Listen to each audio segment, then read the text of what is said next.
Yesterday we were speaking about this insight, the nature of the wisdom faculty, how this mental state of mindfulness, which is clear and sharpened to perceive reality. Beginning is the mind is so used to all these hallucinations and concepts, and so one has to learn to put them aside and direct them to the ultimate realities. It is not the end of the story, so you have to go into a deeper level, that is the conditioning of the ultimate realities. If you go further, you end up with the three universal characteristics: impermanence, suffering, non-self, that would bring you deeper into reality. And this is when the mindfulness becomes the wisdom faculty, and the wisdom faculty is become more precisely the understanding or experience of things as they really are. It's just like when you want to cut up something, the cutting edge splits apart. For example, you want to chop down a tree. This tree is, as I said, the giant demon walking banyan tree. You have this axe in your hand. So the axe has to be strong and sharp. So the strength is the concentration. The cutting edge is the insight of the wisdom faculty. And you need a lot of energy. So as I said, many of you, all, if not all, I'm not sure about all, but well, all of you are very intelligent people. And intelligence is actually wisdom faculty, except that it is not specialized to cut the defilements. But sorry to tell you that just intelligence is not enough. You need a lot of patience. You must be willing to wait for years, sawing the tree. And just remember what Upandita used to tell us. You are doing the noblest thing that is possible. If you're not sure what you're doing, keep doing it and it will be clear to you. These are two very good advice. And finally, it tells you, please strive. So this wisdom faculty cannot work alone. It must have its appendages. Or we said, bring along his sidekicks. Sidekicks, that means his, those his good friends that help him along. So when you come to these 7 factors of enlightenment, it is like his what you call his gang. So these 7 factors of enlightenment, you can say that they are factors that are part of the wisdom or insight. You can say that they are also conditions that help in the bringing up of insight. You can also say that they can become objects of insight because they're all interconnected and associated. For example, if you invite somebody for lunch, you have to also invite a wife. If you don't invite a wife, your friend is going to get into trouble, or you are going to get into trouble. Probably your friend won't turn up. It doesn't occur all the time, but very often it does. So that's, you can, from when you bring this up, you can see it clearly. The first one is the mindfulness enlightenment factor. For example, the first, that's the ordinary mindfulness, which is also a wholesome state. For example, at one time I was in Holland, somebody asked me, because so many people say they're teaching mindfulness and they're also teaching vipassana. So we're teaching the same thing. So somebody asked me, are they teaching the same thing as vipassana? Usually I don't want to get involved with all this bickering. But if you ask me, I have to take a stand and show my teeth. So, molto semplice. See whether they teach anatta or not. If they don't teach anatta, nothing is mentioned about the experience and the way to realize anatta. No. I'm not taking sides. Who. I'm just being very practical and factual. So same with whether this mindfulness is an enlightenment factor or not. Even if the person is not arrived at the first insight knowledge of anatta, is that mindfulness enlightenment factor No. But when we see how he develops the mindfulness, he may be on his way. That's why we say vipassana bhavana and vipassana are two different things. Vipassana bhavana is the cultivation of insight. Insight may not have arisen yet, but it's a cultivation. But vipassana is insight. So that is the first step. But as one practices more and insight develops further and further, then the nature of insight, mindfulness as an enlightenment factor becomes clearer and clearer. Now, coming back to mindfulness again. Now we know about this mental state of mindfulness, sati. Characteristic of mindfulness is to be very thorough in its knowing of the object. It's something not superficial, more profound. This can work both with worldly and spiritual matters. Just like if Sherlock Holmes would want to find whether you done it or not, you have to look into all your life history and follow you with his bloodhound from morning to night, looking through your bedroom window, looking through your toilet window. I will not leave you in peace. Then he can make a proper judgment whether you done it or you didn't do it. So you see, that's how it is. Another example is like a scientist who make a study of something. When I was in university, we did a lot of these scientific agricultural experiments. One of them was all the factors, what are the factors that influence the cultivation and the harvest of long beans. You know long beans? Lungo fagioli lungo. No, it can be so long. Like a string, you know. Maybe some of those Asian shops, Thai shops. So anyway, they made a study of it.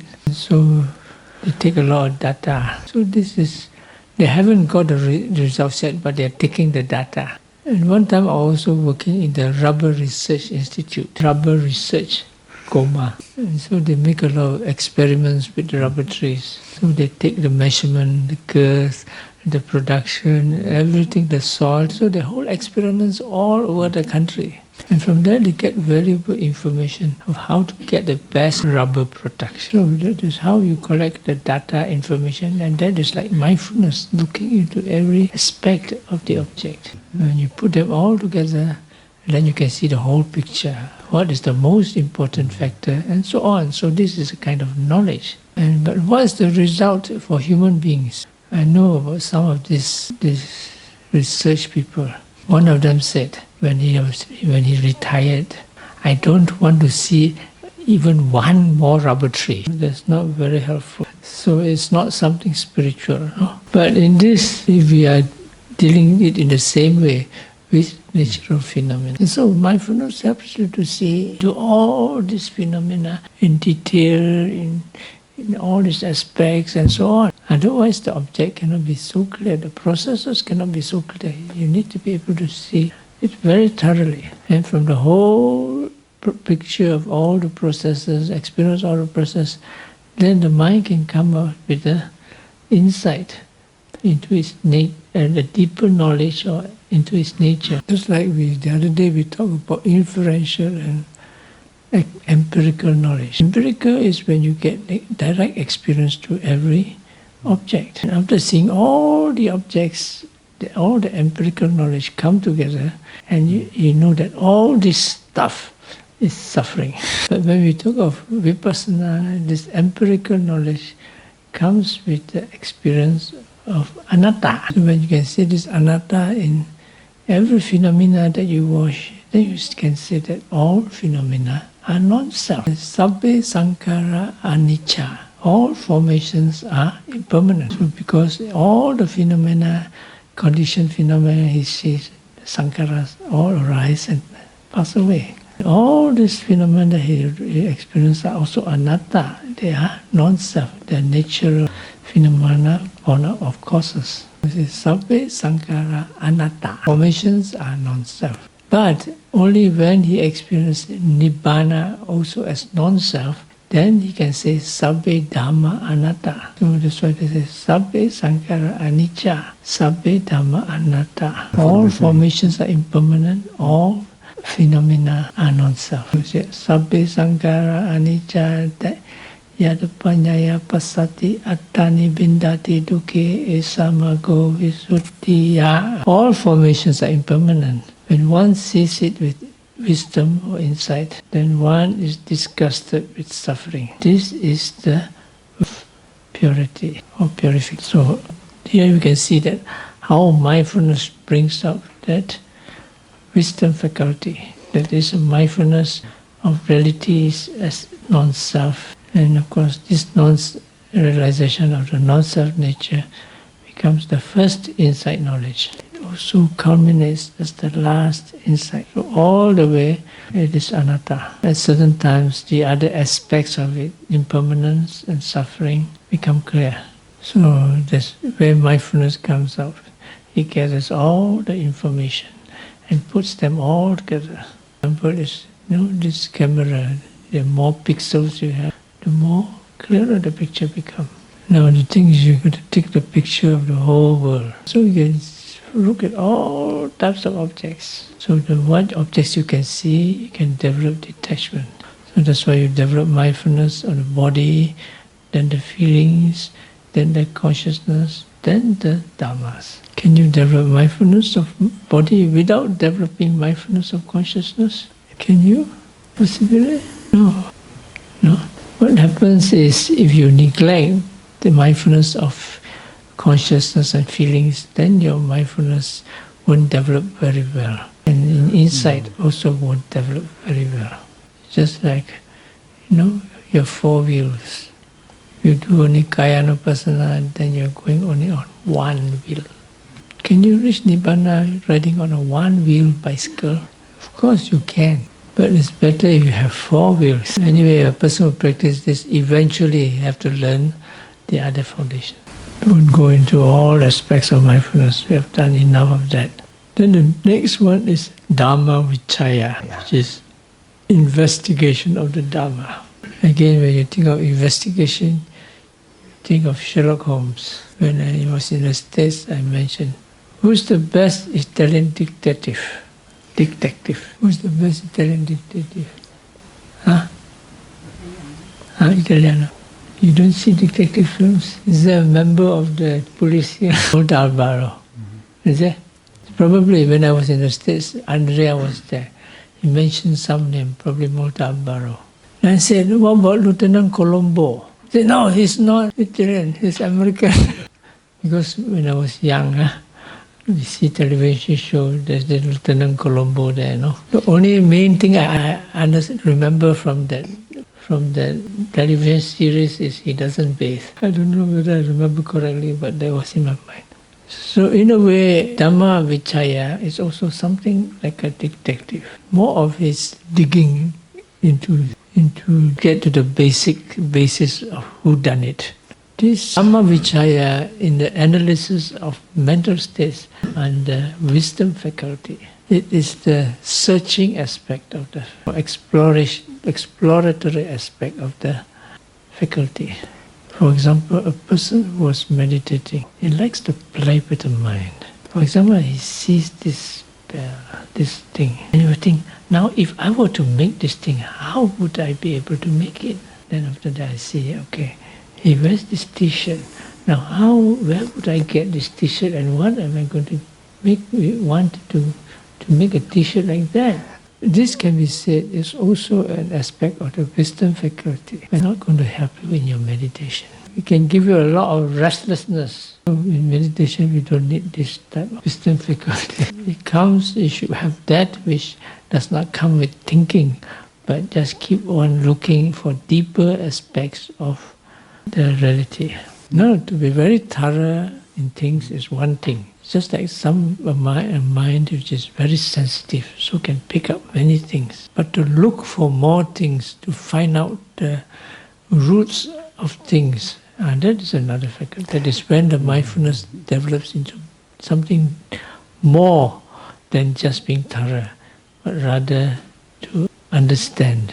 You can say that this is the inquiring mind. But here again, the inquiring mind is not so much of thinking, but trying to look into the deeper causes of things, or deeper conditioning of phenomena.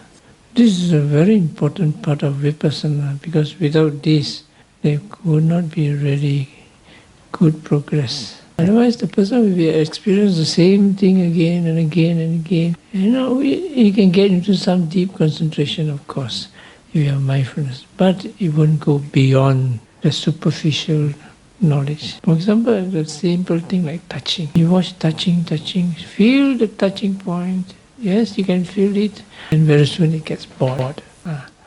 So the idea is, there's many things there, so you must keep looking for more and more things. When you can feel more and more things, then you can see more and more phenomena. Then the mindfulness becomes stronger. This does not qualify it yet to be a wisdom faculty. You must be able to look deep enough to reach at least to the superficial, through the superficial levels of reality, into the ultimate realities of non-self. Only you can call it the enlightenment factor. Maybe in a meditation retreat, during interviews, the teacher will always encourage you to look more and more, deeper and deeper into the nature of your meditation object. And it should not stop until you reach the rock bottom, the bottom of the bottom of the rock. So this is like you have to reach until you gain arahant, become an arahant. Some people say, well, meditate, then I get into a stream winner. Basta. Something wrong with it. When you get the first path, you cannot stop. It is a one-way road. It's a river of no return. But it's not terrible, it's beautiful. When you see a freedom there, what are you waiting for? Nobody around. These two factors of enlightenment is the base of all the rest of the factors. So when these two are there, that means this vipassana is definitely there, and this vipassana has the basic elements to progress. Then the other follows up. Then there's the virya, energy. So energy to practice is necessary. It's like petrol. No petrol, no. In this world, there's a different type of logic. No money, no go. It's true. But in spiritual, sometimes it's also true. Especially Europe, more in the States. Even Taiwan can be very expensive. But it's not so bad. There's certain places where you can get it pretty cheap. Sometimes there are very kind people around. Suppose you really want to practice vipassana, and you don't have money to come to Pandit-Chalaji, so you look for Jani. You cry, oh, I want to practice. You bow to him, you cry in front of him, you stay outside his door day and night. Then he'll be very soft and he'll say, okay. But usually, I think even in Europe, there are certain places they do give sponsorship for certain people at a lower cost or free or something like that. But you have to prove yourself to be worthy of it. In many of the European, Asia is easier because Asia, many of these spiritual activities are dana based on contributions. So energy is something like that. But here, of course, it means more of mental energy and energy in the actual practices. And better still if you have at least already the first insight knowledge, and the energy comes. Same as mindfulness. When you have reached these initial levels, you can already see that the mindfulness is non-self. Same with this investigation of Dhamma, same with energy, same with joy, tranquility, and all the, including concentration and equanimity, all are non-self. Because at that time, no self, the person is not there. So how come it's not there? Because it's not there. Because the person is a concept. Without a person, can meditation go on? Of course, it doesn't need the person to be there for the meditation to go on. Of course, on and off the person will come out, hello, I'm still here. No, but if your mindfulness is strong, he disappears again. So it's the clear comprehension that does all the work. Clear comprehension is like the manager. He says, this is right, this is not right, I should do this, I should do that, The manager. It's just like in computer, you have the file manager. And so, This is not a person, this is a faculty. When the faculty has been trained up, it can do the work. So the clear comprehension will go through all these flow charts, and then he knows what. You don't have to do anything. That person can go to sleep to meditate. So the energy is the same. Energy flows, there's non-self. But doesn't mean when it's non-self comes under good control. Like a person who says, strive on, no rest for the wicked. Then the mind can become like a his head can be like a hive of hornets, calabroni, and out of control. You won't be able to sleep. They have to take you to the doctor, put you with some anesthetic or some strong sleeping thing, go black. If it happens to be like that, that means there's no mindfulness. Mindfulness is gone. Is it anatta? Yes, it's anatta, but not the experience of anatta. It is no control. But you have mindfulness and you see the anatta, and then of course there's still some mindfulness, otherwise you wouldn't experience anatta. But that doesn't mean it's so balanced. Person can still go on doing vipassana when faculties are not so balanced. For example, too much energy. This happens with people who have been meditating for some time and they have always been pushy. And so the unconscious pushiness is still in the mind. So these people can still carry on meditating with mindfulness, they see anatta, but the car is not so balanced, it's a bit rocky, like a horse. Then he says, I got too much energy. How to control it? There's no control. Where is the control? I cannot control. So you have to develop more mindfulness, balance mindfulness on energy. A lot of these developed states come as a remote control because it's not in a direct connection with the conscious will. So we have to communicate, link the clear comprehension with the other parts of the mind which are not so conscious. So how do you do that? For me it's easy. I just twitch my nose, go to the deeper aspect of the energy faculty. Decide. The manasikara, the wise and wise attention, you have to bring your mind to a deeper level of concentration and then twist. This is the control. After that, I've been meditating and pushing myself for how many years, I started when I was 23. Now I'm 68. How many years? So what do? There's a simple method. Sit and try to fall asleep. When I succeed, I go into meditation. Very simple. Because I've learned to balance the mind, especially when you're going around to go to sleep. I put an app inside. So the app inside automatically goes tick, tick, tack, tack, tick, tick, tack, tack. I don't have to twist. It goes. But you have to learn to reach those, access to those levels of the mind. And that comes with Cittanupassana and Dhammanupassana. The thing about this energy is it just doesn't stay in one spot. It's a conditioning that goes on as you practice. Just like when you're riding a bicycle, you have to balance. So when you go, at first it's flat road, it's easy to balance. You start climbing up steeper and steeper and steeper, you still have to balance. From what we learned, it is quite clear, the balancing of faculties between energy and concentration. The idea is to get the feel of it. So what is it to be balanced?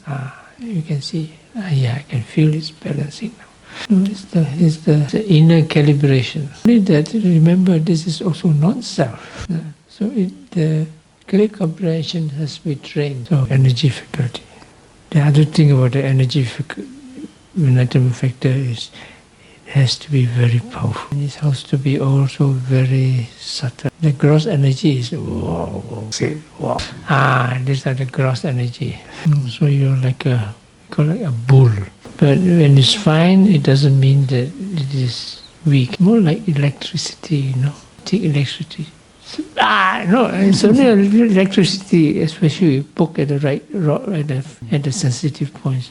So this energy faculty. Because as you go to finer and finer states, you have to have more energy, but the energy has to be finer. Then we come to the next factor, joy. So when you have this mindfulness, you have the investigation of Dhamma, then you have this energy. You put them energy, naturally the joy factor would arise. But not even this, you couldn't really call it the enlightenment factor, because it occurs also in samatha meditation. Samatha is not an enlightenment factor because it does not take you to nibbana, unless you use it as a base for vipassana. Then maybe you can say that too. But joy is so in this sense, it is more important with regards. It is important with regards to the object, because the object is one of the causes for the arising of mindfulness, and also one of the causes or conditions for the arising of insight. Because when you have mindfulness and you have joy, then it also helps to bring about insight. For example, in this text, they have these stories about monks. Just by recollecting of the Buddha, Dhamma, Sangha, they get enlightened. Then you say, oh, this is samatha, conceptual. How can they get enlightened? But because these objects are closely connected with the Dhamma and the practice, and so the mind can find its way. And so you can say, when that happens, also can be called a joy enlightenment factor. But normally, no. Normally you have to go to the normal channels of practice. What happens is when you practice vipassana meditation, and when you discover some insights, then joy arises. So when joy arises, the vipassana concentration deepens, and you get insight.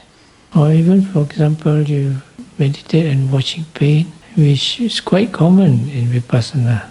So sometimes you need some encouragement. And so your teacher will give you some encouragement. Or you say, oh wow, you must watch pain. You're a human being, has great potential, blah, blah, blah, blah, blah, blah, blah. Then you listen until you go, oh yes. And you have joy. I can do many things. So when the pain comes, you can watch it. So when it happens, certain things can also come about. Like you see, the joy also can become the object of vipassana. And when you meditate on the impermanence and the non-self of joy, deeper insights also can arise. Joy plays an important part in the meditation. For example, it can help in balancing the faculties. It can inspire, help you to get deeper concentration. And there are stories about these monks that when joy arises and they contemplate on joy, and they get enlightened. For example, there's one story about a monk who was very, very careful in his monk's robes and so on. But his practice wasn't going too well. So he was so disappointed that he wanted to commit suicide. So while he was in the process, he recollected all his life as a monk, that he was very, scrupulous in his observation of precepts, and his precepts was very good. And because of that, joy arises. And we contemplate on the joy, he became enlightened. But he has already used the knife. But he died, don't try that. So the final thing is, there's nothing wrong with joy. Some people become scared of joy because every time the joy arises, the teacher says, must not, otherwise you get attached, which is true. But they end up with some kind of paranoia. There's nothing wrong with joy, just don't get attached. Be mindful. When joy arises, usually the concentration deepens very fast. And when you can watch them as anicca, dukkha, anatta, you get insight from it as well. You can get insight. Of course, if you keep watching it this way, the joy becomes less and lesser. Finally, it becomes very peaceful. Stop here tonight.